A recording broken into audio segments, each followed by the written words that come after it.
ese espíritu de verdad que dijo la hermana, que la luz vino al mundo y el mundo no quería oscuridad, quería tinieblas. Lo mismo pasó con nuestra querida Upasika Lelinka. Y estamos en la página 159 de esta obra sublime, bella, Isis sin velo. Y estamos como en su tema para recordarlo, que decía, el espíritu del hombre es como el de su creador, es como la gota, el rayo de ese océano, la esencia de esa agua. Si algunas personas se oponen a la explicación alegando que el fakir no podía de ninguna manera crear el modelo en su imaginación de la planta, ¿no? Que decía ese gran poder que tenía Ida Shakti, que si pensaba en un monstruo se iba a convertir esa semilla. Bueno, si algunas personas se oponen a la explicación alegando que el fakir no podía de ninguna manera crear el modelo en su imaginación, puesto que Yacolió le mantenía ignorante la clase de semilla que había seleccionado para el experimento. A estas personas les responderemos que el espíritu del hombre es como el de su creador. Qué sentencia, qué aforismo, qué máxima. Es evidente que su creador es omnisciente, todo lo sabe, en esencia tenemos esas capacidades, en esencia latentes. Con estas palabras, si una persona del experimento ya colió, le dio la semilla y él empezó a crecerla, en unos minutos creció y hasta dio fruto. Si una persona se opone a la explicación alegando que el fakir, el asceta, Kavindan Sami, no podía de ninguna manera crear el modelo en su imaginación, qué poder tiene la mente, qué poder tienen las imágenes, se pueden crear esos arquetipos en la mente, como un útero, lo decía, un útero donde puede dar a luz, esos pensamientos se pueden materializar instantáneamente. Es el secreto, es el útero, la mente está forjado, oculto el puente entre lo objetivo y lo subjetivo. Puesto que Yacolió le mantenía al fakir ignorante la clase de semilla que había seleccionado para el experimento. O sea, que él no podía imaginarlo, pero no sabía, supuestamente dice. Y ahí nos da esta máxima sublime. A esta persona les responderemos que el espíritu del hombre, de nosotros, es como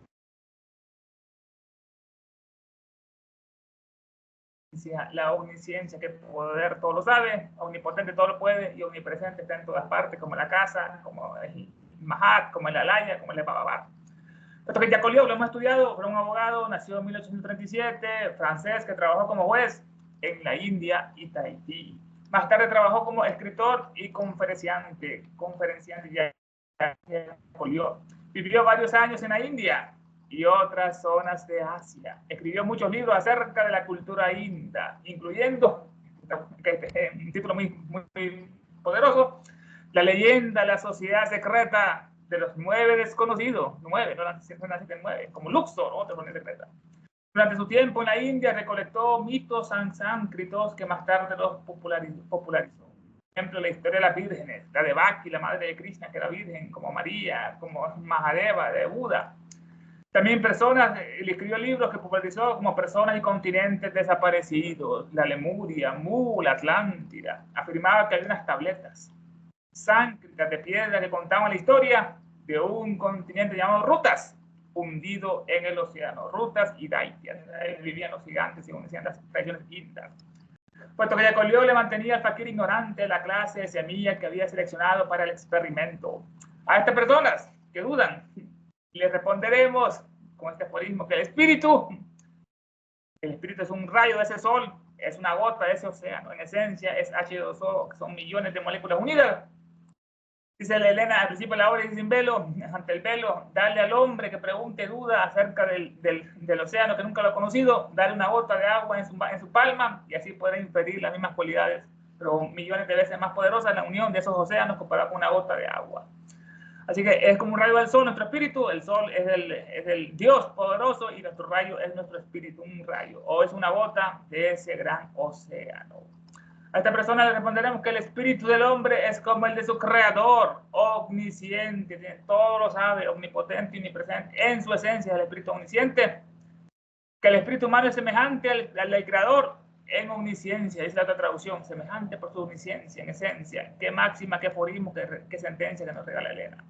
Mientras que en su estado natural, el fakir no sabía, ni podía saber si se trataba de una semilla de melón, o mango, o de cualquier otra planta, una vez en trance, en éxtasis, en meditación, es decir, cuando el cuerpo estaba muerto para toda apariencia externa, el cuerpo físico ya no es un estorbo, estaba muerto para toda apariencia externa, el espíritu, Atman, para el que no existen distancias, ni obstáculos materiales, ni espacio de tiempo, no experimentaba ninguna dificultad en percibir la semilla de melón, tanto si yacía profundamente enterrada en el barro, la maceta, o reflejada en la fiel galería de imágenes del cerebro de Jacques Oliot.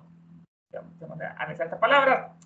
Mientras que en su estado natural, el fakir de la seta no sabía, ni podía saber si se trataba de una semilla de melón o de cualquier otra planta. Una vez en trance, estaba en meditación, en éxtasis, en Sanyama, como dice los Yoga Sutras de Patanjali, en Sanyama, Dharana, Dhyani, Samadhi, la unión. Una vez en trance, en éxtasis, en meditación, es decir, cuando el cuerpo físico ya no es estorbo, cuando está muerto para toda apariencia externa, los sentidos están cerrados, son las puertas, los 9 orificios que tenemos, ojos, nariz, boca, oído, etc. Cuando el cuerpo está muerto para toda apariencia externa, el espíritu del fakir, para que no existen distancias, esto es importante, no existen las distancias, obstáculos físicos para el espíritu, como los pensamientos, ni hay obstáculos materiales, ni espacio de tiempo, no está atrapado ni por el espacio, que la gran madre, y el tiempo, que es el cronos, el gran padre, está más allá. Escapó este fakir, escapó del espacio-tiempo manifestado. El espíritu está más allá de la prisión del espacio-tiempo, está más allá de esa prisión, de esa caverna, y de la carne, del cuerpo físico, está más allá del espíritu, de todas estas prisiones, estas limitaciones. Para él no existían distancias, ni obstáculos materiales, ni espacio de tiempo. No experimentaba ninguna dificultad en percibir la semilla del melón. Tanto si yacía profundamente enterrado en el barro o la maceta, por omnisciencia, no el espíritu lo sabía, o si estaba reflejada la semilla en la fiel galería de imágenes del cerebro de Jacques Oliot. Es una forma de lectura del pensamiento. Todo se refleja en la mente, que lo imagina, está viendo algo, hay algo en los ojos que lo refleja, o reflejada en la fiel galería de imágenes del cerebro de Jacques Oliot. Estas imágenes, interesante descripción, fiel galería de imágenes de nuestro cerebro. Es Jacques Oliot, que es el orientalista. Dice el PDF de la siguiente traducción: si alguien objetara diciendo que el fakir no podría trazar en su mente el modelo de la planta, pues ignoraba la especie de semilla escogida por Jacques Oliot, responderíamos que el espíritu humano es semejante al de creador en omnisciencia. Por lo tanto, si bien el fakir en estado de vigilia no podía saber qué especie de semilla era, en estado de trance, o sea, muerto corporalmente con relación al mundo exterior, que la traducción está diferente, no tuvo su espíritu dificultad alguna de espacio ni de tiempo. No, ahí le faltaron más cosas, ¿no? Espacio, obstáculos. No tuvo dificultad alguna su espíritu de espacio ni de tiempo para conocer la especie de simiente plantada en la maceta o reflejada en la mente de Jacques Oliot. Hermanos, comentarios, preguntas, opiniones sobre esta primera fase acerca del espíritu del hombre es como el de su creador.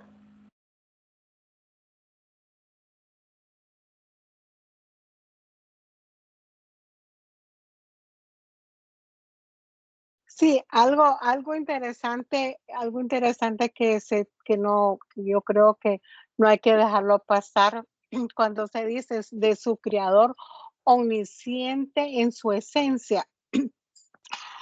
Anteriormente ella nos habla de la kasha, dice su magnetismo obedeciendo a su voluntad arrastró el akash en una corriente concentrada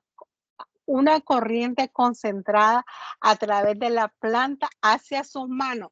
Ahí está ahí está la unidad, ¿no? Ese ritmo que puso al extender sus manos y manteniendo un flujo ininterrumpido durante el espacio de tiempo requerido. Aquí está un fluido, una constancia. Eso tiene que ver mucho con cuando se habla de su creador. Si todo está en Akasha, ningún hombre crea nada. Somos como creadores, o sea, que solamente somos como un agente para atraer lo que está en Akasha, porque todo, o como dice Platón, ¿no? Todo existe un prototipo. En Akasha existe todos los prototipos. Nadie inventa nada, sino que ahí está, pero tiene que llegarse a una pureza, como habla aquí Madame Blavatsky de este fakir, no dice los fakires, dice el fakir, o sea que no todos van en la misma bolsa, sino se salió de la bolsa. y por eso es que nos pone, me parece a mí, ¿verdad? Que esa palabra está muy bien. Y luego, si también nos vamos un poquito atrás, pero no mucho atrás, cuando él pide que no haya nadie, él va a preparar, por llamar a algo, va a preparar el campo de acción que va a ser, que va a tener. Entonces, pero ¿por qué pide que no quiere tener ni contacto ni nada? Si esta akasha, si esta fuerza fojática es energía, es magnetismo, entonces no puede haber una contraparte, no debería de haber una contraparte que neutralice eso. Por eso es que él dice que no quería que nadie estuviera cerca para que no hubiera una contraparte, porque esto que hace es una irrupción, podríamos decir, del mundo que estabas hablando tú, del mundo subjetivo al mundo objetivo por medio de la comunicación con Akasha. Ese es mi pequeño comentario. ¿Alguien más, por favor? Roberto, ¿tú ves quién Sí, levanta la mano? sí, yo te digo. Dulce, adelante. Aquí cuando se refiere dice, a estas personas les responderemos que el espíritu del hombre es como el de su creador, omnisciente en su esencia, mientras que en su estado natural el fakir no sabía ni podía saber si se trataba de una semilla de melón o de cualquier otra planta. Una vez en trance, es decir, cuando el cuerpo estaba muerto para toda apariencia externa. Aquí es mi pregunta. ¿En trance se refiere a algún estado de trance específico que tiene que hacer el fakir? ¿O esto aplica también cuando el hombre se va a dormir? Hermana, esta parte quiere decir meditación. En Occidente no estamos muy, pues no estamos muy conscientes de la gran filosofía oriental, lo que es el yoga, lo que es la meditación en sí. Pensamos que son posturas, que son asanas, que esto, que lo otro. No, la meditación es una ciencia que la describe muy correctamente Patanjali en sus Yoga Sutras. Los sutras son versos, Yoga Sutras de Patanjali.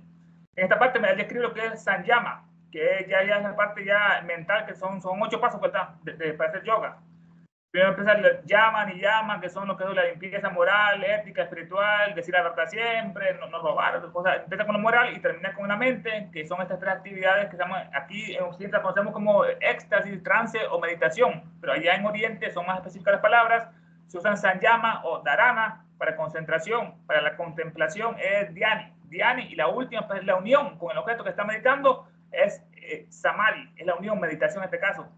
Aquí se usa la palabra que es cuando el yogi está, lo que es este hombre, en trance o meditación profunda en Oriente. Está meditando, pues como hacen en las escuelas aquellas, que es una tarsana, que es una de las 6 escuelas de sabiduría. Una es la del yoga, está las mimansas, están la sakya y otras 6 grandes escuelas de sabiduría. No sé si esto te quedó, hermano. Sí, gracias. Sí, y añadiendo un poco, añadiendo a lo que dijo Ernesto, entonces, y con lo que decía Dulce. Entonces, este estado del fakir, ¿verdad? En este caso, él es consciente y puede dejar su cuerpo, que claro, no es que lo deja, entre comillas, ¿verdad? Es que ahí está la idea de la teosofía, como dijo Ernesto, está en un estado donde su cuerpo no interfiere para nada, ¿verdad? Por eso dice casi como muerto. Entonces, pero es un estado consciente que es logrado por él mismo, ¿verdad? Por la fuerza de voluntad, la preparación, el conocimiento que tiene. Ahora, sí se corresponde en nuestros sueños al estado de sueño sin el sueño. Lo único que nosotros no estamos conscientes de ese estado, ¿verdad? Este señor sí está consciente, porque cuando dice que su creador omnisciente en esencia, es que la palabra omnisciencia es normalmente un atributo que es exclusivo de un Dios. En este caso, sería algo exclusivo de nuestro ser superior o nuestro ego superior, ¿verdad? La parte que encarna. En este caso, este yogi, por eso estaba como en su creador omnisciente, estaba en ese estado de lo que llamamos el Dios interno en cada uno de nosotros, que claro, repitiéndome, es lo que nos sucede todas las noches cuando estamos en sueño sin ensueño, del cual no lo recordamos, ¿verdad? No lo recuerdo yo, porque no hemos hecho esa conexión conscientemente. Entonces, ahí sí, ahí está la idea de la correspondencia con este acto consciente y durante el sueño también, como tú decías o preguntabas.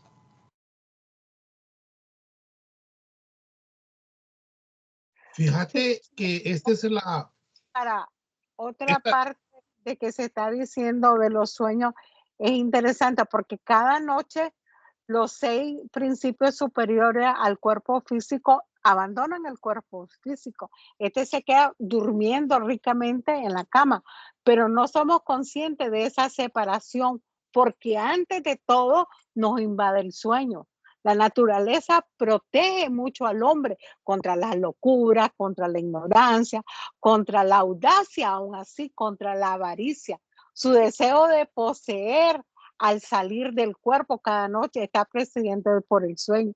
Y al ingresar, que eso es todavía lo más interesante, y el ingreso del cuerpo se hace por una especie de somnolencia o inconsciencia hasta que se despierta uno y adquirimos el estado de vigilia.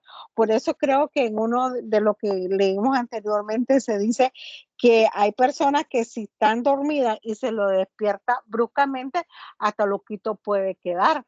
Y esta entrada y esa salida está protegida a la naturaleza y es un hecho natural como debería ser el morir. Por eso es que dice ahí como que si estuviera muerto, porque no hay y no hay poca diferencia de morir y estar durmiendo. Adelante, Luis, disculpa que no te deje hablar. Sí, no, lo que pasa es que con los comentarios que hizo Oscar Puyol, hablaba exactamente de lo que estamos hablando ahorita. Dice que cuando Arjuna habla con Krishna y Krishna, que Arjuna le pide de favor que cambie la naturaleza de su ser, porque quiere conocerlo tal como él es. Entonces, él se da cuenta, Arjuna se da cuenta, porque él no lo reconocía como su Dios. Él lo reconocía como un amigo que él tenía, un amigo muy íntimo que él tenía, con el cual él platicaba, jugaba desde pequeño, muy pequeño. Dice, entonces, pues, todo esto es una alegoría del ser con el ser. El ser, cuando Arjuna cambia la naturaleza, le dice, te voy a cambiar la naturaleza de tu ser para que me puedas conocer. Allí él reconoce a Arjuna como un ser trascendente, como Dios. Pero dice Oscar Puyol, lo que pasa es que allí tú te reconoces que tú eres Dios, realmente eres Dios. Tu naturaleza espiritual es una naturaleza trascendente, pero no la reconoces. Cuando reconoces esa naturaleza, que tú eres eso, que tú eres eso, ¿ya? Y esto el Vedanta, Sankaracharya y todos los grandes maestros, Ramakrishna y todos los maestros de la Advaita Vedanta dicen, tú eres eso. Nisargadatta también dice, tú eres eso. Que no te quepa ninguna duda, pero ahí llegas a la convicción real de que tú eres eso, que tú eres la creación divina. Es muy interesante este punto, cómo lo plantea Oscar Puyol y dice, es el reconocimiento claro, la convicción clara de que tú eres eso. Gracias. Eso es bastante interesante, hermano. El Bhagavad Gita es una obra llena de sabiduría, donde tiene muchas claves para interpretarla bien. Krishna también es lo que es nuestra trinidad superior, Atma, Buddhi, Manas, y Arjuna es el cuaternario inferior, la personalidad, y que poco a poco va a ir de esa batalla, la gran batalla que todos hemos de librar, para dominarnos a nosotros mismos, que es lo más importante, como nos dicen todas esas grandes escuelas, todos esos grandes seres. Y esa palabra que dijiste, donde tú eres eso, aquí nos enseñan eso, que nosotros los humanos somos la divinidad manifestada. Tenemos esa categoría, somos el quinto principio de la tierra, somos la parte mental de la tierra. La naturaleza no tiene mente, nosotros sí la tenemos, nos tenemos ese regalo por los dioses solares, los Kumaras de Venus, los Luciferes, etc. Y la hermana al principio hablaba algo sobre la casa, que lo estuvimos analizando anteriormente, que entra en todas las operaciones mágicas en la casa. Es indispensable como la voluntad, otro grande factor de esa gran ecuación, a casa, voluntad, imaginación. Y decía algo, comenzó con unos epígrafes de este capítulo muy interesante, lo que decía Mefistófeles: soy el espíritu que siempre niega, decía en el Fausto, una obra que a Elena le encantaba leer, Margarita, Fausto, el doctor que hizo pacto con el diablo. Y la hermana comentó acerca de algo de que también lo vimos en la última sección, que el yogi Kavinet Samir le dijo a Yocolio, pero cuando esté en trance no te me acerques, ni se le acerquen, y peor que no lo tocara, porque puede producir eso, que el espíritu rompa inmediatamente lo que es el contacto con la tierra, con su cuerpo. Y puso el ejemplo de un caracol, que si alguien le tocaba los cuernos, entra inmediatamente adentro y se protege, se esconde. Y la hermana comenzó la pregunta acerca de este estado de meditación, éxtasis, trance, si tenía relación con los sueños. Los sueños, lo que los hermanos entienden, ella nos da otra categoría de que nos dice otro epígrafe de este capítulo, que al momento de dormirnos, lo que pasa es que Hermes, el dios, ¿no? Hermes toca con su varita, el caducio, nuestros párpados. Y lo mismo ocurre al despertarnos, nos vuelve a tocar la varita, y por eso que nunca recordamos conscientemente qué pasó en ese momento de trance, que es muy importante saber, un momento justo donde nos dormimos, que nunca nos acordamos, ni cuando nos levantamos, despertamos, ahí pasa algo interesante con la conciencia y la inconsciencia. Traemos ese puente, pues, ese fojar, ese Bifrost de arcoíris.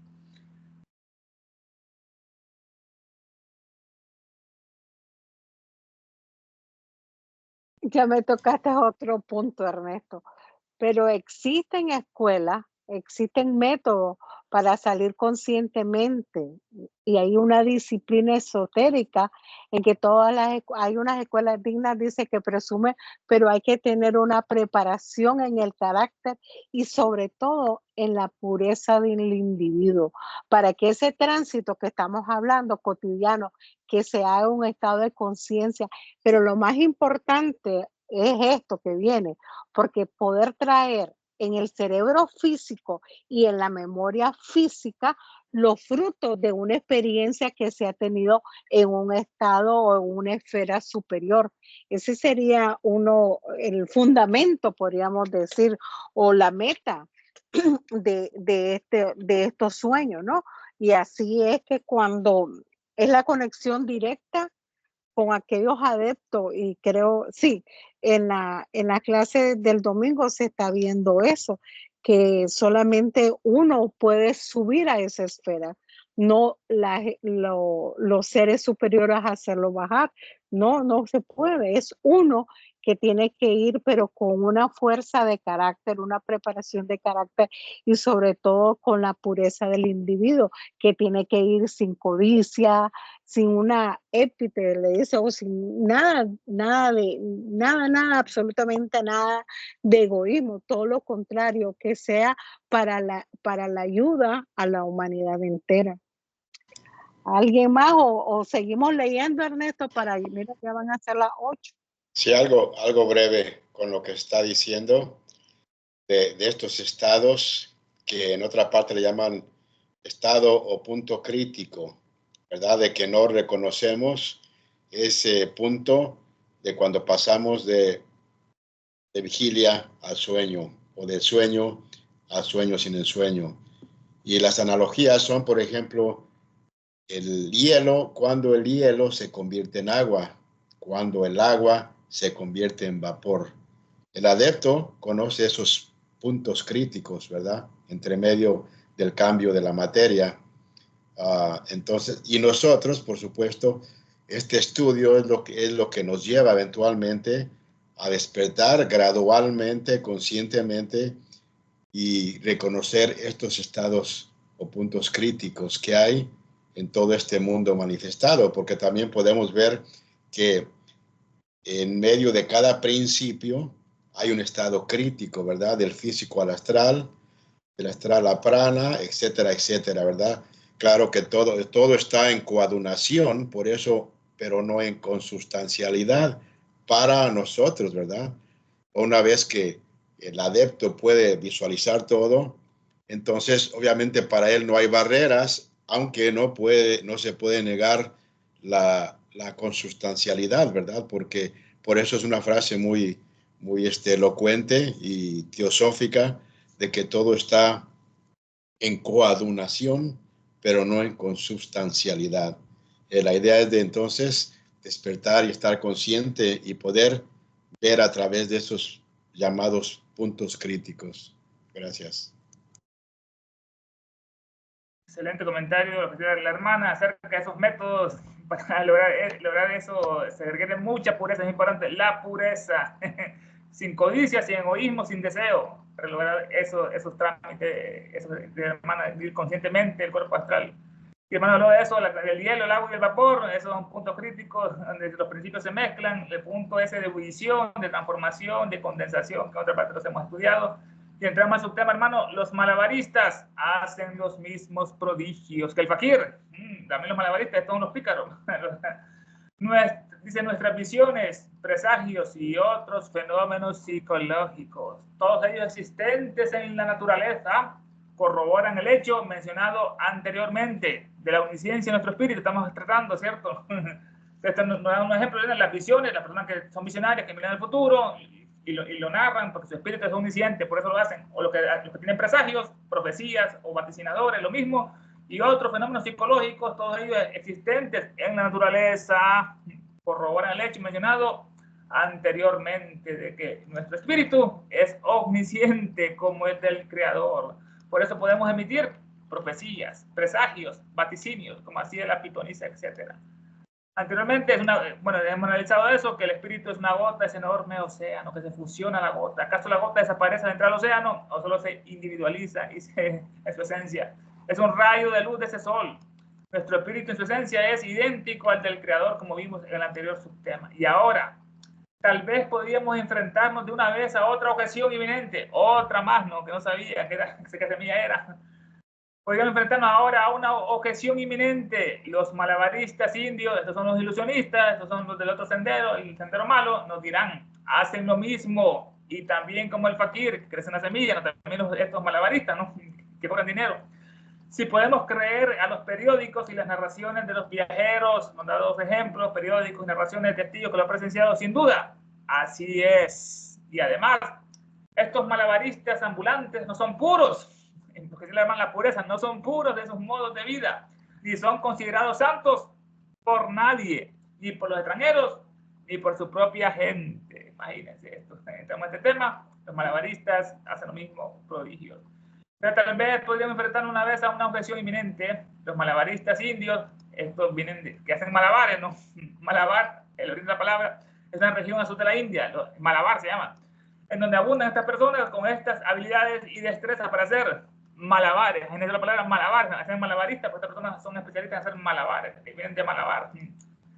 Y ahora tal vez podríamos enfrentarnos a una vez a otra objeción inminente. Los malabaristas indios nos dirán, hacen lo mismo que el fakir, y también como el fakir, como la seta, las semillas germinen rápidamente. Si podemos creer a los periódicos y a las narraciones de los viajeros, testigos, sin duda, así es, y lo hacen también. Y además, estos malabaristas ambulantes no son puros en sus modos de vida, son sucios, ni son considerados santos por nadie. Un verdadero santo son personas que son buenas, bondadosas, bienaventurados, puros, rectos, virtuosos, agradables, hermosos, excelentes, como los sadhu de la India, los sadhu. Estos malabaristas ambulantes no son puros en sus modos de vida, ni son considerados santos por nadie, ni por los extranjeros, ni por su propia gente. Dice acá el PDF lo siguiente: las visiones, prodigios y demás fenómenos psíquicos existentes en la naturaleza corroboran nuestra afirmación, la omnisciencia. Tal vez se arguya en otro sentido contra el hecho de referencia diciendo que lo mismo Y también como el fakir hacen los prestidigitadores indios, si hemos de creer a los informes de la prensa y a los relatos de los viajeros. Indudablemente hacen lo mismo los vagabundos prestidigitadores, ese ambulantes, vagabundos prestidigitadores. En los dicen malabaristas, que le ponen prestidigitador, que hace truco con las manos, prestidigitador. Lo mismo hacen los vagabundos prestidigitadores a pesar de sus licenciosas costumbres. No son purezas, que no les dan reputación de santidad, ni entre los naturales, ni entre los extranjeros. Son brujos, hechiceros que practican el arte oscuro. Son brujos estos, por lo general. Son temidos. Aquí lo escribo con mayúsculas, hermano. Temidos, imagínense, son temidos. Y despreciados por los nativos. Por los hindúes no son despreciados estos porque son hechiceros, brujos, hombres que practican el arte oscuro. Mientras que un hombre santo como Kabindansami, el fakir de la Zeta, no necesita más que la ayuda, interesante, de su propia alma divina. Ahí no está quitando el velo Elena, como lo hacía Kabindansami. Se ocupa la ayuda de su propia alma divina, estrechamente unida con su espíritu astral, con su cuerpo astral. Y la ayuda de unos pocos pitris familiares, seres puros y etéreos, los pitris, que lo vamos a estudiar, que se reúnen alrededor, los pitris de su hermano elegido en la carne. El hechicero solo puede invocar en su ayuda a esa clase de espíritus que conocemos como los elementales. Es lo que hace el hechicero. Por lo general, bueno, estos malabaristas, prestidigitadores, son temidos, mayúscula, y despreciados por los nativos, porque son hechiceros, lanzan hechizos. Hombres que practican el arte oscuro, esto es como la nigromancia o la necromancia, ese arte que es la evocación de los espíritus muertos para adivinar sucesos futuros, como el vudú, ¿no? Es una práctica de magia oscura. El vudú, eso es totalmente maligno. Mientras que un hombre, en comparación, ya vimos el malo, vemos el bueno, mientras que un hombre santo como Kabindansami no necesita más que la ayuda de su propia alma divina, de Atma Buddhino, estrechamente unida con su cuerpo astral, se ha purificado en todas partes, su cuerpo astral, su doble etéreo.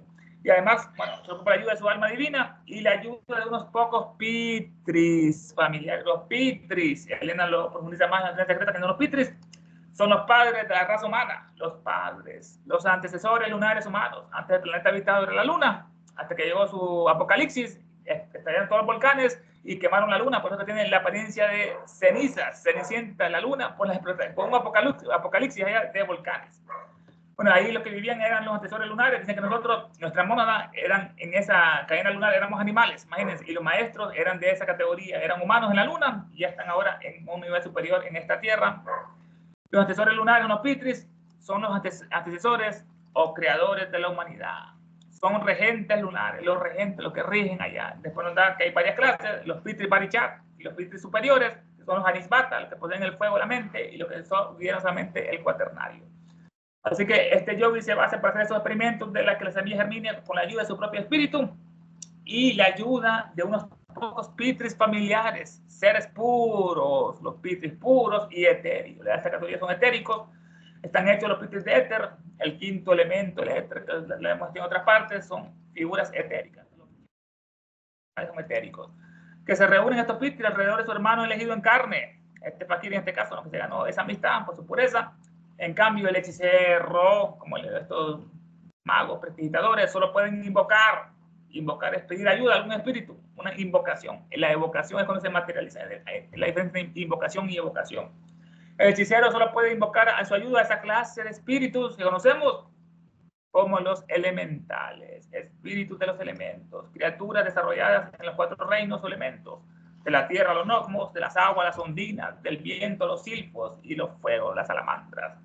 Estos elementales son más bien fuerzas de la naturaleza que hombres o mujeres etéreos, son fuerzas de la naturaleza. Dice el PDF lo siguiente: tal vez se acuda otro sentido contra el hecho de referencia diciendo que lo mismo también hace el fakir, lo hacen los prestidigitadores indios, si hemos de creer a los informes de la prensa y los relatos de los viajeros. Indudablemente hacen lo mismo los vagabundos prestidigitadores, a pesar de sus licenciosas costumbres que no le dan reputación de santidad, ni entre los naturales, ni entre los extranjeros. Antes, al contrario, sus compatriotas les temen. Aquí está en minúscula, no está en mayúscula, les temen.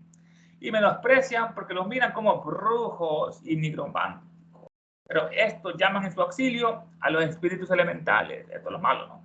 mientras que los hombres de la santidad de Kabinansamí tienen bastante con la valía de su espíritu divino, íntimamente unida al alma astral, para recibir auxilio de los puros y etéreos pitris que asisten a su encarnado hermano. Interesante, hermano, que le parece estos dos subtemas. Estoy analizando aquí lo que es el primero. Son brujos hechiceros y los malabaristas hacen lo mismo que los mismos prodigios que el fakir y son brujos hechiceros que practican el arte nigromántico. ¿Qué les parece, hermanos? Comentarios, preguntas, puntos de vista.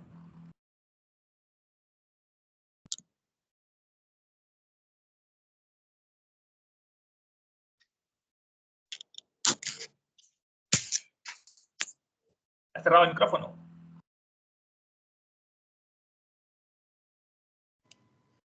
Cada quien está en el suyo, es que no estamos en la logia, entonces a cada quien está conectado directamente de su casa. Adelante, si hay comentarios, Tania. ¿No te dormiste, Tania? No, no me he dormido, pero es que tengo muy hablantina, por eso es que estoy dejando. Ok, vámonos a, bueno, vamos. Es que aquí nos dan, como dijera yo, ok, vamos al match. Los malabaristas de la India. Anteriormente y hasta la época de hoy, el arte de la magia se ha puesto con hacer proeza por aquellos ilusionistas de Las Vegas que esconden muy, muy sutilmente los hilos o las cosas de cómo hacer eso. Pues. Entonces, esos malabaristas son los que hoy son los artistas o los magos de circo, pues vamos a llamar así, vamos a darle así, los magos de circo o de teatro, ¿ya? O de teatro, sin saber que han bajado la definición original de lo que es la magia, porque Madame Blavatsky nos explica que la palabra magia viene del sánscrito maha o grande, que es, no que era, que es la sabiduría o la ciencia grande por excelencia. Entonces, hay una distinción de la mágica auténtica y el fenomenismo o la superchería o la charlatanería, así como se hace hasta hoy en día. Entonces, aquí viene a lo que podríamos decir, el que quiere ser atraído por los bobos, pues, que se conforman con el ilusionista, porque el lector de historia y el que realmente le gustaría investigar un poquito más del carácter fisiológico, saber que la magia inundó toda la antigüedad civilizada, porque desde la época de los faraones, porque los magos de los faraones, ahí se puso también Moisés a emularlo. Mas, sin embargo, en uno de los escritos que hay en la Biblia dice que la vara que se convirtió en culebra, la diferencia fue que que se comió a las culebras de los magos de los faraones. Entonces, podemos ahora, si tenemos la habilidad de poder distinguir la magia auténtica y el fenomenismo, pero aquí arte, como si lo vemos en un diccionario, arte significa, porque todavía existe en el diccionario, hacer las cosas bien hechas. ¿Ves? Eso es lo que es el arte, hacer las cosas bien hechas. Y la ignorancia y el profundo materialismo que no nos interesa investigar, si no pasar un buen rato, se corre el tiempo y se hizo que tuviera la magia por un cuestionamiento indecente, porque antes no se podía hablar nada de la magia, porque servía nada más para engañar o cazar a los bobos. Pero en el siglo en que Madame Blavatsky escribió Isis sin velo, hablar entre gente culta del té, de esos europeos o que estaban en la India, hablar de magia o de fenómenos psíquicos, magnetismo, hipnotismo, psiquismo en general, era equivalente a cosas indignas de personas que no eran cultas, sino racionalismo. Y esto tiene que ver, por eso es que hay gente que quiere cambiar lo que es la declaración, exactamente por eso, porque del culto a otra cosa, pero esa tiene muchos sinónimos en el cual no es que como cambiar el 0 por un cuadrado, ya dejaría de ser un círculo que se puede poner dentro de un cuadrado, pero ya esa es la matemática. Solamente. ¿Alguien más? ¿Ves que soy muy hablantina yo hoy? Adelante, ¿alguien más? Eso que comenta, hermana, eso es una gran degradación que hicieron estos occidentales, estos Illuminati, estos Oscurati, para degradar lo que es la gran sabiduría que comentaste, que es la verdadera magia. Así la degradaron como con Copperfield, David Copperfield, Dínamo, o los magos antiguos, Houdini, que eran ilusionistas, que cobraban dinero para destruir esta gran sabiduría que Dios nos regaló. Y el mundo científico hoy en día la sigue ocultando porque uno conoce el fruto por su árbol. Y la gran sabiduría que nos dio en estas obras es mucho más inmensa que todas las de Newton, que todas las de Einstein, que todas aquellos que son nombres que se quedan chiquitos comparado con este regalo que Elena nos hizo de sabiduría en estas obras, totalmente inspiradas por maestros, La Secreta, Isis sin Velo, lo que es el glosario teosófico, lo que es la clave de la teosofía, etc. Y hay comentantes eso, ¿no? Que los seres humanos lastimosamente los cazan como atrapamoscas, pues, como los bobos los cazan con trucos, estos curas que saben sus cosas, que estudian ocultismo, y no comparten la verdadera ciencia para mantener a la gente totalmente en ignorancia. Y comentantes de Moisés, que estaba la magia de Moisés, los faraones, ¿no? Que él aprendió su sabiduría de los faraones, porque lo crió supuestamente la princesa, y después con Aarón iba a competir con los grandes magos egipcios que tiraron su vara, se convirtieron en serpiente. Dice la Biblia, ¿no? Que el que ganó fue la vara de Aarón que se comió a las demás serpientes. Estos totalmente son ridículos.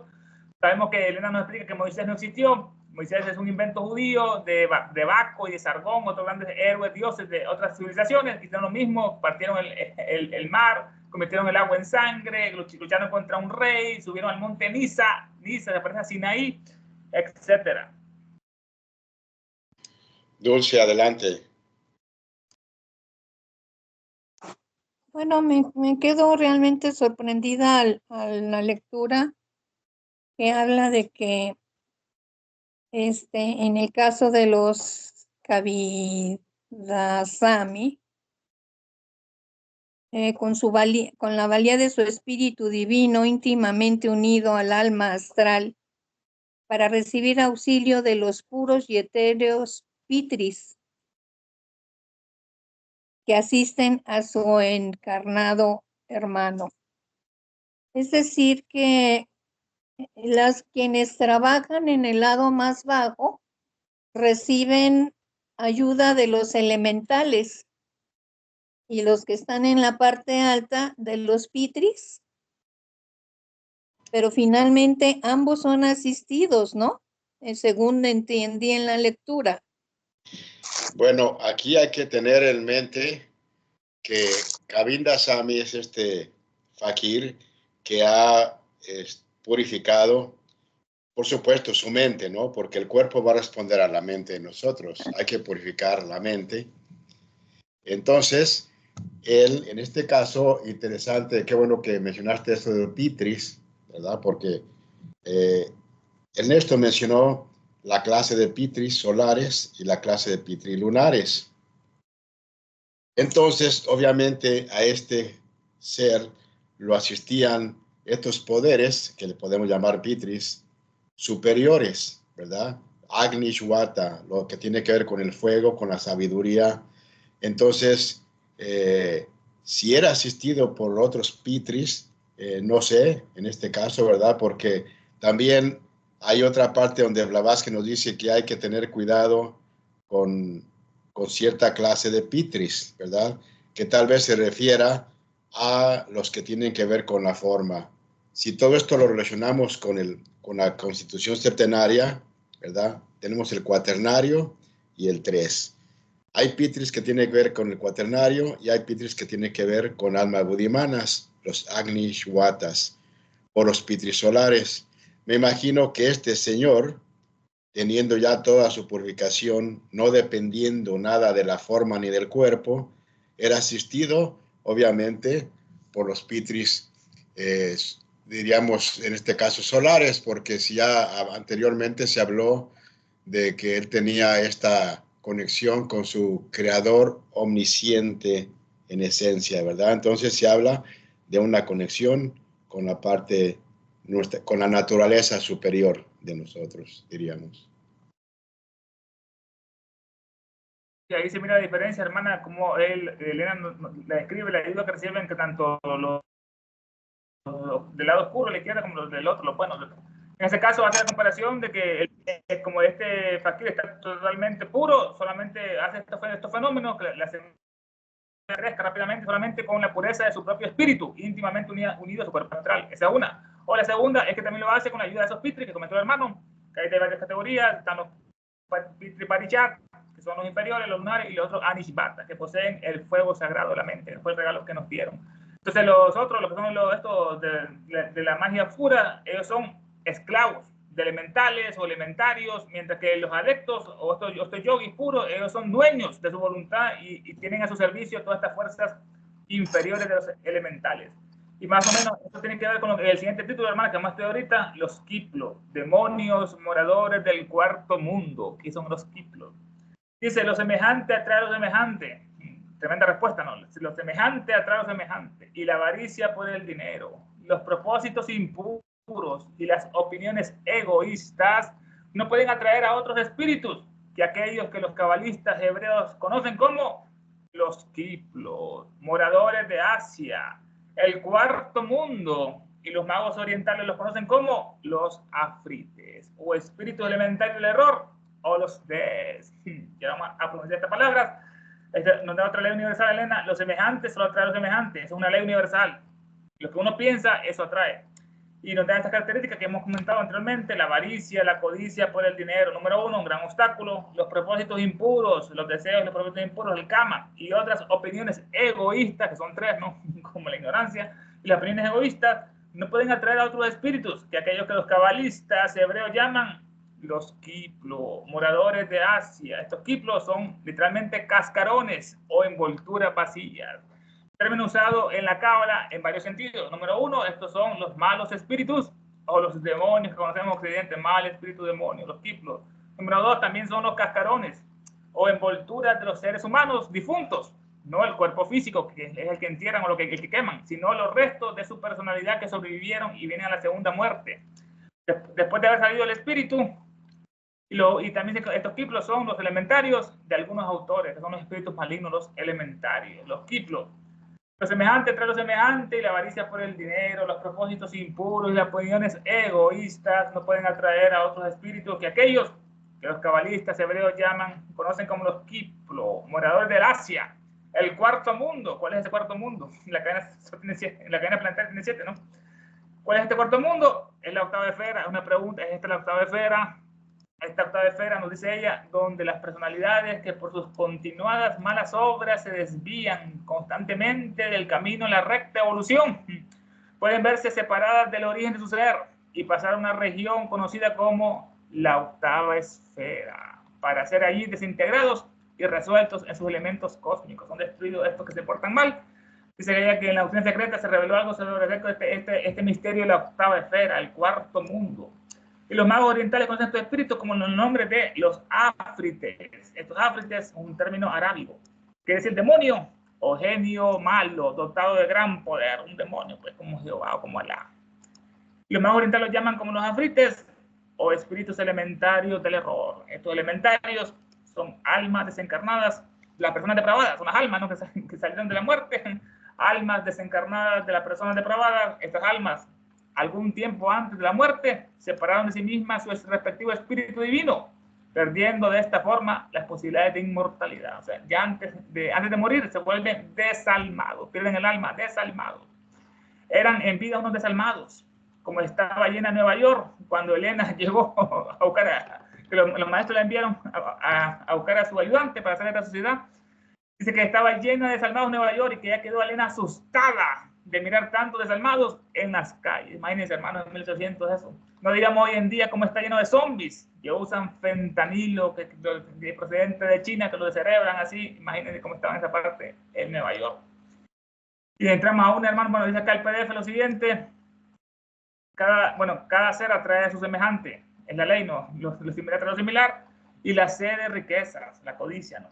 Lo que es los impuros deseos y las ambiciones egoístas solo pueden atraer a los espíritus que los cabalistas hebreos llaman los Kiplos, pobladores del cuarto mundo, Asia, entre paréntesis, con H, y los magos orientales los conocen como el nombre de Afriques o Deus, es decir, los espíritus elementarios del error, o los Devas. Estos Devas, según los zoroastrianos, que es una gran religión que no conocemos mucho nosotros en Occidente, como los Jainos, estos zoroastrianos de Zoroastro, estos designaban a los Devas como el genio del mal. Hubo una gran revolución con Zoroastro y Zaratustra, que supuestamente los dioses que adoraban los indios eran los Devas, eran los demonios, y los demonios eran los asuras, eran los buenos. Así que él decidió adorar a los demonios, y ahí comenzó lo que es el mazdeísmo de Zoroastro. Estos Devas son los genios del mal, es la antítesis del Führer. Ellos decían el Führer. Ahí fue donde acá nos palabra los alemanes del Führer, de los persas, que ellos se creían que eran caldeos los alemanes, y que los judíos eran malignos de la luna. Y por eso había que quemarlos, porque eran malos, eran acuosos.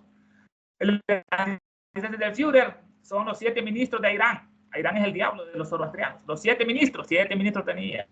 Cada uno de ellos encadenado a su propio planeta. Estaban castigados estos grandes espíritus malignos y los encadenaron a su planeta donde no pueden salir. Están ahí esclavizados el de Mercurio, el de Venus, el de la Tierra, el de Marte, el de Júpiter y Saturno, y están en lucha con nosotros que los luchan contra ellos. Dice, bueno, el asombroso crecimiento de las plantas. Así describe un periódico inglés el asombroso truco del crecimiento de las plantas, realizado por los malabaristas hindúes. Ya vimos lo que hizo el fakir, ahora el periódico que dice estos malabaristas. El malabarista colocó una maceta vacía en el suelo y pidió a sus camaradas que le permitieran sacar algo de moho del jardín de la pequeña parcela de tierra que había debajo, sacar algo de tierra. Bueno, conseguido el permiso, se lo dieron. El hombre se fue y en 2 minutos regresó con una pequeña cantidad de tierra fresca, atada en una esquina de su maceta, y que fue depositada en la maceta ligeramente presionada la tierra. El malabarista sacó de su cesta una semilla de mango seco, y entregándola a los presentes para que la examinaran y se cercioraran de que era realmente lo que parecía ser una semilla de mango, ¿no? Luego el malabarista sacó un poco de tierra del centro de la maceta y colocó la semilla en la cavidad, en el hoyo que había hecho.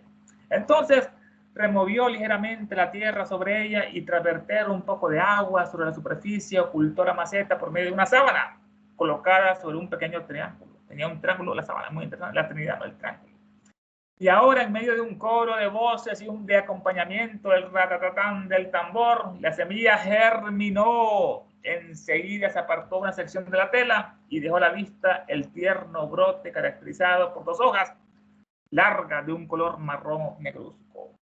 Se reajustó el paño y se reanudó el encantamiento, un encantamiento. Sin embargo, no pasó mucho tiempo antes de que la tela fuera apartada por segunda vez, ya va la segunda. Y entonces se vio que las 2 primeras hojas habían dado lugar a varias hojas verdes y que la planta tenía ahora 9 o 10 pulgadas de altura, unos 25 centímetros.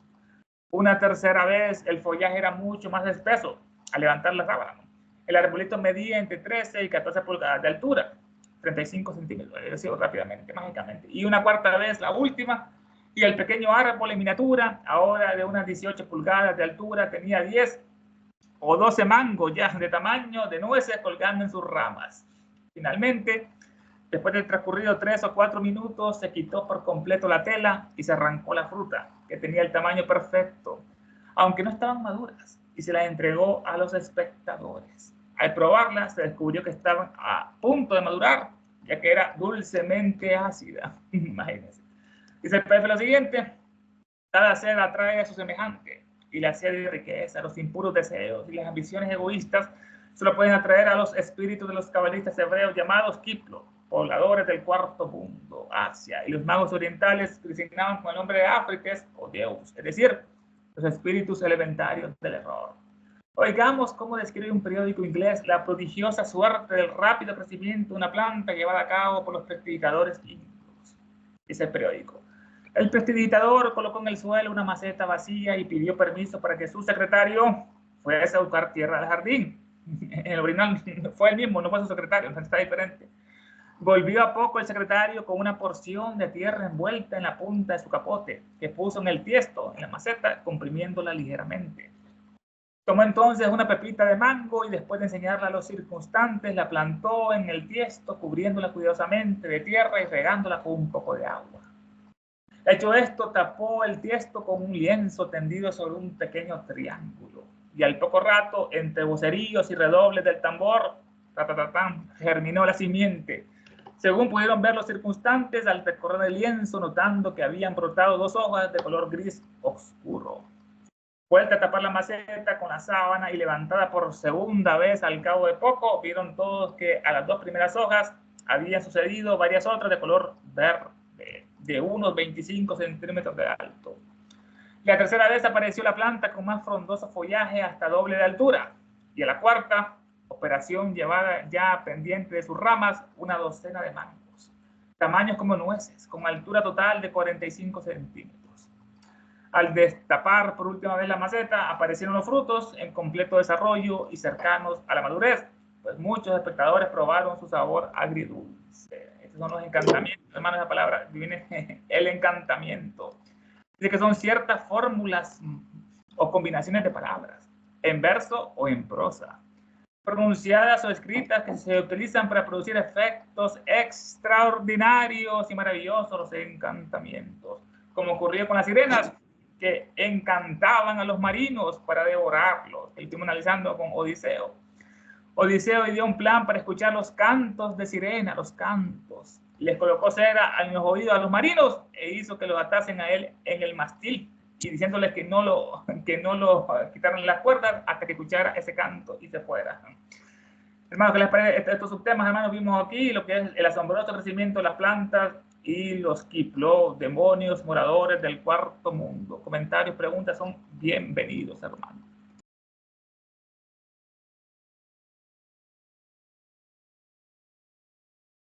Bueno, aquí también Madame Blavatsky nos da los testimonios de la magia blanca, la magia no tan blanca, porque hay un ojo al Cristo aquí, porque no nos dice que practiquemos, pero no nos dice que no practiquemos ni que practiquemos, pero sí que cuando hagamos algo lo hagamos con una pureza y no con nada de egoísmo, porque de lo contrario viene con, más que todo nos da a entender con qué intención es que voy a hacer algo, ¿no? Si la intención no es tan recta, no es tan altruista, no es para ayudar, pues lógicamente lo semejante que voy a traer va a ser lo semejante, trae semejante, ¿no? Si yo voy a traer, quiero egoísmo para mí, solamente para mí, pues esa es la ayuda que yo voy a tener. Hay un aspecto de la magia que nos habla Platón en uno de sus escritos, de uno de sus diálogos, que dice que el mago puede contemplar o el iniciado puede contemplar, ahí viene la llamada de atención, por la pureza y la disciplina que se ha sometido. Y por la ciencia que aprende en la iniciación, puede contemplar a la teofanía, lo mejor, o a contemplar las cosas divinas y los seres divinos, y todavía aún mejor, y tener una comunicación con ellos. Ese es lo que es tener una pureza y una disciplina. Si no se tiene una pureza y una disciplina, es mejor no meterse a mangas de 11 yardas. Yo no sé si ustedes conocen ese dicho. No hay que meterse a berenjenales que no podemos controlar, porque si no nos van a invadir seres que no van a ser de acuerdo, van a ser de acuerdo a mi expectativa. Si mis expectativas son hacer el daño y solamente para mí y a mí, entonces esas son las ayudas que yo voy a tener. Solamente alguien más, porque tenemos 2 minutos. 2 minutos y se acabó. No hay que meterse en camisa de 11 varas, dicen en mi pueblo. Eso lo dije en manga. Gracias, Roberto, gracias. Ah, es el mismo que conoces también allá. Sí, sí, el mismo, pero me equivoqué de manga a camisa, pero por ahí Muy va. bien, por ahí va, sí. Y sí, esto aquí ya con lo que dijiste, Tania, y lo que dijo Ernesto, entonces aquí ya nos va a hablar precisamente porque anteriormente nos dijo de este fakir, diríamos, eh, hasta cierto punto que se había, diríamos, especializado en cosas espirituales, ¿verdad? Purificado, perdón, esa es la palabra, se había purificado. Entonces, por eso dice que cada ser atrae, lo que dice en el PDF, ¿verdad? Que lo dijo muy bien Tania. Cada ser atrae a su semejante, ¿verdad? Los simil atrae los simil. Por ende, aquí nos va a presentar estas cosas de que qué es lo que cada ser humano puede atraer. Obviamente, ahí está, ¿verdad? En esta clave así empieza, los simil atrae los simil. No se puede atraer otra cosa. Sería contraproducente, contradictorio. Somos como un imán. Vamos a atraer de acuerdo a nuestra naturaleza presente, ¿verdad? Ya sea egoísta o no egoísta. Y por eso se habla de todos estos diferentes tipos de elementales, elementarios o cascarones, ¿verdad? Que esta parte de la cuarta esfera tiene que ver con Kama Loka, ¿no? Que son estos elementarios que, que sobreviven después de la muerte, en el estado de Kama Loka, que ya mencionó bastante sobre esto Ernesto. Entonces, que claro, aquí nos dice cada quien cómo los llaman, ¿no? Los cabalistas hebreos, los magos orientales, cada quien le da un nombre, pero en realidad son estos espíritus. La otra cosa que quería mencionar, como ya se nos terminó el tiempo, pero sobre esta ayuda, ¿no? Del comentario que había hecho Dulce, vamos a llegar cuando estemos ya en la parte número 2 de Easy sin velo. Nos va a hablar de estas clases de lo que dijimos de Pitris, ¿verdad? Que está, que es un poco, no es un poco, es bastante, diríamos, medio confuso, ¿por qué no decirlo? ¿Verdad? Pero es una cosa que requiere mucho estudio. Y voy a leerles un poquitito nada más de esto que vamos a encontrarnos en Easy sin velo, cuando llegamos allá avanzado al segundo libro. Y dice, en cuanto a la misteriosa constelación de los 7 rishis en la gran osa, la osa mayor que conocemos, si Egipto los hizo sagrados para el genio más antiguo, Tifón, la India los ha conectado a todos estos símbolos hace muchos siglos, hace mucho tiempo, a las revoluciones del Kali Yuga. Y los Sapta Rishis están íntimamente conectados con nuestra era actual, o oscura Kali Yuga. Y es esta parte que se habla de nuestro cuaternario inferior, que se refieren a estos Sapta Rishis, ¿verdad? Que tienen que ver con esto que está diciendo, porque los simil atraen los simil. Entonces, a nosotros nos pueden asistir o los pitris solares o los Sapta Rishis que tienen que ver con el mundo de la forma y por ende estos peligros, ¿no? que puede uno atraer a través de todos estos elementales o elementarios. Era todo, gracias. No, algo, ya que se está hablando de eso también, estar alerta, si se podría decir de esa manera, estar alerta a no estar en un estado de pasividad, tanto de pasividad de vigilia como en sueño. Ojo, esa es la clave, esa es la clave. Pues, que solamente. Te ayudé el complemento, Roberto. Exacto, sí, tú lo resumiste en pocas palabras. Ahí se mencionó, hermano, acerca interesante, la magia blanca contra la magia oscura. Nos dice como ella, es como caminar al filo de la navaja. Podemos caer a la derecha o a la izquierda. La única diferencia es la intención con que le hace uno esas operaciones, que envía pensamiento. La intención, si es buena, bondadosa, es buena, y si es mala, va lo otro. Es como caminar al filo de la navaja. Elena comentó acerca de Platón, un gran iniciado, que Elena lo comenta bastante, que nos regaló esos diálogos, fue alumno de Sócrates, después se recorrió el mundo y nos habla mucho de contemplar como la caverna, que estuvimos analizando en otra sesión, la caverna, que es la prisión del hombre, que los misterios enseñaba cómo liberarse de esa prisión.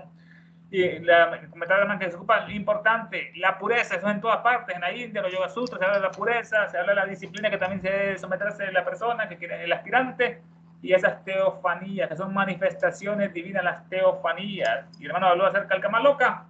En otra obra de la Edad Media, un caballero hablaba acerca de que las personas malas, sus espíritus, están penando en la luna y viendo toda su vida, todas las cosas malas que hicieron.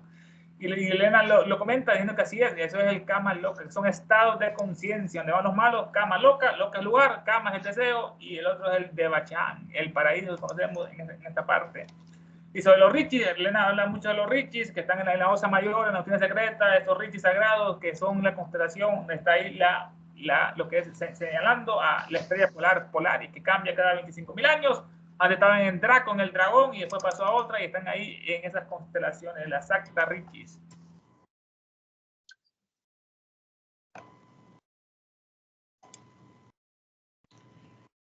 Bueno, este fue el estudio de hoy, hermanos. Ahí vimos los subtemas bastante interesantes que Elena nos compartía, desde el espíritu del hombre como el de su creador. Los malabaristas hacen los mismos prodigios que el fakir. Son brujos, recuerdan, brujos hechiceros que practican el arte negro. Y los otros, los kiplos, demonios moradores del cuarto mundo. Y cerramos con el asombroso crecimiento de las plantas, como relata un periódico. En la próxima sección vamos a ver, hermanos, las hazañas de los magos, conjuradores de la India. Bueno, entonces, queda claro que el próximo miércoles sí habrá clase. Se hace la excepción el 25 porque todo el mundo va a estar durmiendo, pasándola bien del estómago. Entonces, y luego va a ser hasta el año nuevo. Así es, ¿verdad, don Roberto? Va a ser el primero. Así es. Ya. Entonces, el próximo, sí, por lo pronto hasta el próximo miércoles. Vamos más para abarcar los 2 días que no vamos a estar. Adelante, Roberto, ya te corté. No, gracias, buenas noches a todos, gracias Ernesto y a todos los que nos acompañan. Jorge, Ana, Dulce. Ernesto, gracias. Buenas noches. Buenas noches, Ernesto, gracias. Tania, gracias a todos. Buenas noches. Buenas noches. Yo voy a ir a la de la Virgen. Ok, bye, buenas noches.